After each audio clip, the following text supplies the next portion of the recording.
Hello everyone. So today's going to be a little bit different of a video.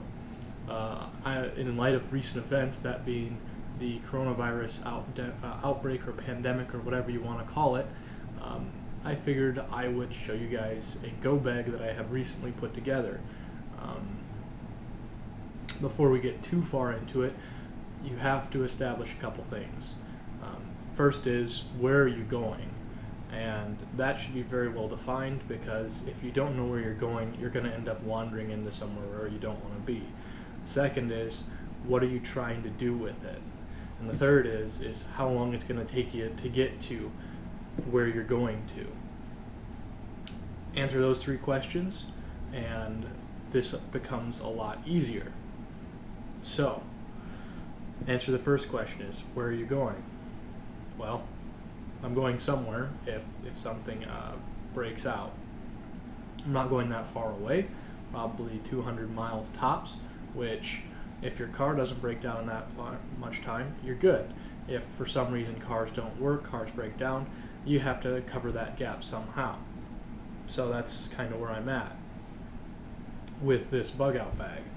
In addition to this, what am I trying to do? Well, I'm trying to avoid all conflict, so this will shape what's in the bag. And we answered question number 3 is, how long is it going to take me to get there? It's totally dependent on if your car breaks down, if roads are closed, all sorts of things. But let's just say that I can make it 3 days or 4 days with this pack. And that's what we're going to do. So without further ado, I'll show you my pack here. So it looks like a monster, doesn't it? Oh, the camera shook there a little bit. I'll be a little easier. I guess my card table is a little bit shaky. So this is the pack, and it looks pretty big, but in all reality, it's not much bigger than a backpack, and it's quite light actually, which is kind of what I like to go with, because the more crap you bring along, the more crap you have to walk with or carry. So that's definitely an issue and a constraint. So keep it as light as you can. I also like it to be really unassuming. So we'll get into this in a little bit on what's in it. So I'm going to drop the pack back off of it. Oh, also this is just pretty much your standard backpack. It does have some MOLLE rigging, which I don't have utilized right now, but if I was going to get into a situation where I did have to use this, some of the stuff out here or in here will come out to the outside of the pack, because you're using it so much and you want to make sure that that stuff is easily accessible. So this goes back down, and we say, so what's in the pack? What's in the box, right? So for ease of grabbing things, I've taken the pack apart down below so I can show things to you, and then we can move them off the table so that it's easy to see, easy to digest, and that way you can kind of see how I've got things set up.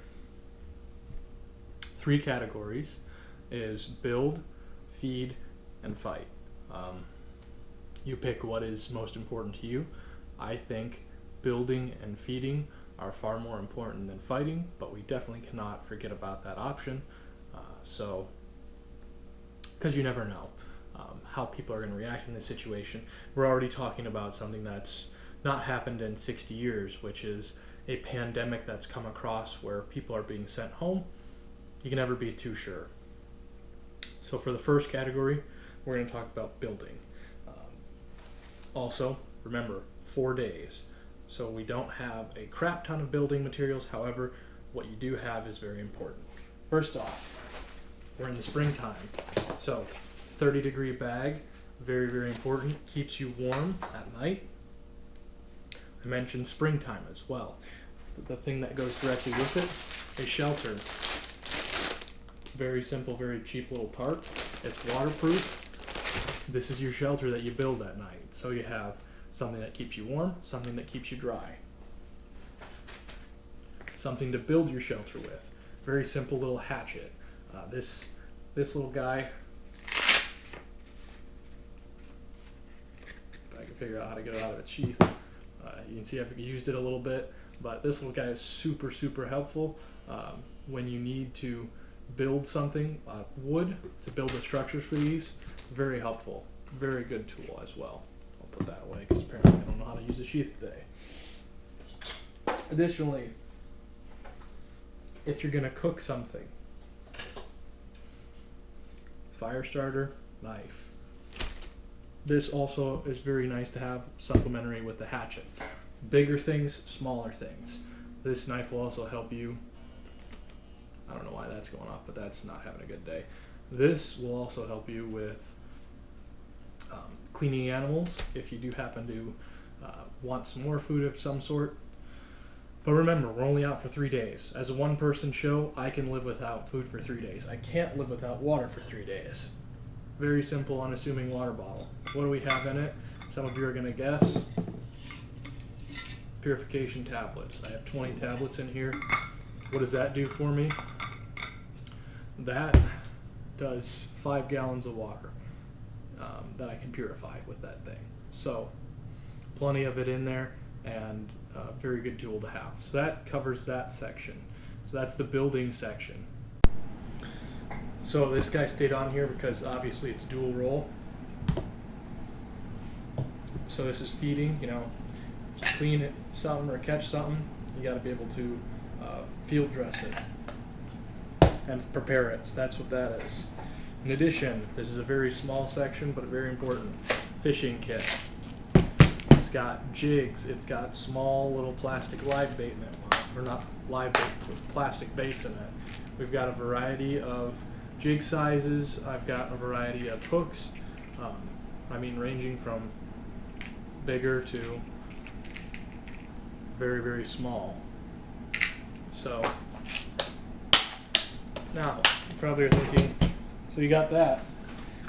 You also want line to put it on. 10-pound line, that's going to catch most of your fish in this area, as long as you're not going after a muskie or walleye, which we aren't going after either of those. We're most likely going to be catching panfish because they're easy to catch, they're high in numbers, they're easy to clean, so on and so forth. So that's the feed section. You probably notice I don't have any camp stoves or anything like that because I don't want to carry that much weight. If you're catching fish, poke a hole through the fillet, cook them on the fire. It's not a great tasting life, but it's going to keep you alive. Oh, I did forget one thing. In the build section, have a first aid kit. Have a boo-boo kit, so this is like little bandages, couple small wraps, and a couple of antibiotic ointment creams. This is your major kit. So there's 2 of these are major traumas, blood stopping, that sort of thing. And then 2 of these are wraps. So if you have a compound fracture, you use these guys to wrap it up, and then throw a blood stopping or hematomic, I think it's called, bandage in there. Get the blood stopped, get the wound stabilized. So we kind of went backwards a little bit there, but it's all right. We'll keep on moving forward. Now the third section here is something we probably should talk about, which is fight. And the first rule of fighting is avoid it if you can. Don't make yourself a target by making a whole lot of noise. Avoid major areas, avoid cities, avoid interstates, whatever. Wherever you're going to get to, make sure that it is out away from people. You also don't necessarily want to look like a target. So you don't want to look like something that's necessarily very heavily armored, because you're going to be a point for supplies, but you also don't want to look like a total idiot out there. So that's why the pack didn't have anything on the outside of it as of right now. We do have a couple things that are going to keep you safe, or if you need to fight, you can engage. And the first is, I look pretty normal today, right? Got a sweatshirt, right? You can't see anything.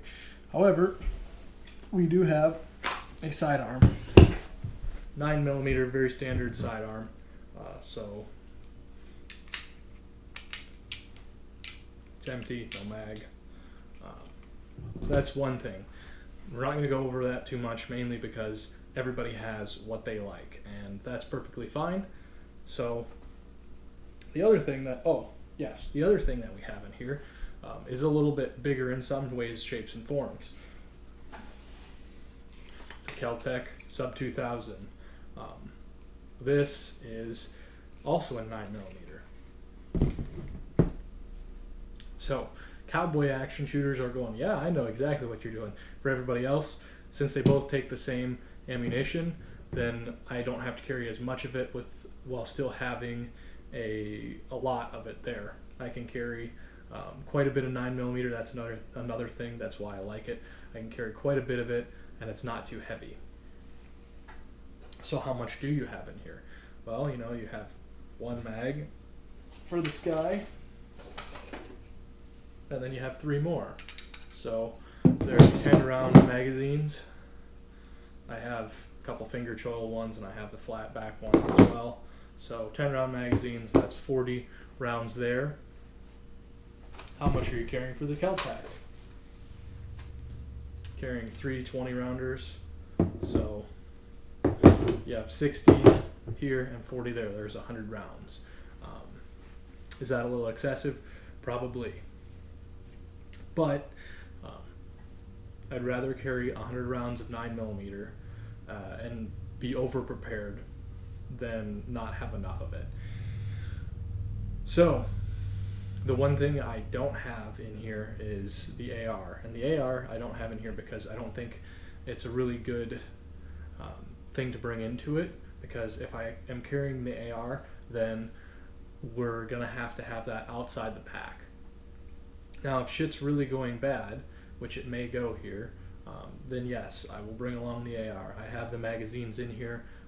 I carry, 90 rounds, so 3 magazines worth of ammunition. And that's where we really got to think about avoiding rather than engaging. So that's how we're going to deal with the fight side of this. We always want to avoid the fight. We don't want to engage in it, because if you avoid the fight and you don't engage, then you have 0% chance, well, not 0, but you have far less chance of losing the fight if you never have it. So I know I missed a couple things in here, so I'll put a list. But I think this is pretty comprehensive. And you got to remember, we're only having this for 3 or 4 days. This is not you're going to be out there for 3 weeks. If we were going to be out there for 3 or 4 weeks, we'd have a much bigger pack. We'd probably bring along more ammunition, and we'd have a lot different things. I've said that like 3 times now, haven't I? Well, what kind of things would you have? Well, you'd have more of a permanent shelter type deal, because you'd probably think about staying in one area rather than traveling around. You would also probably want a more robust water purification system and a cooking system. Right now, 3-4 days, you're not going to need to have a really good cooking system. You're really not going to want it either, because it's just added weight in that time period. And you bring along more ammunition. So, how much more? Well, double it. That gets you to like 2 weeks if you're avoiding people properly. If you're not avoiding people properly, or you're in a high population area, you might want to double your ammo carry count at the very beginning and keep it with you from the very start. So, anyways, this is mainly a precautionary thing. I'm not telling anybody to go do this. This is just what I had here with this outbreak that we are having. It seems very, very serious, as a lot of people are working from home. Companies are closing.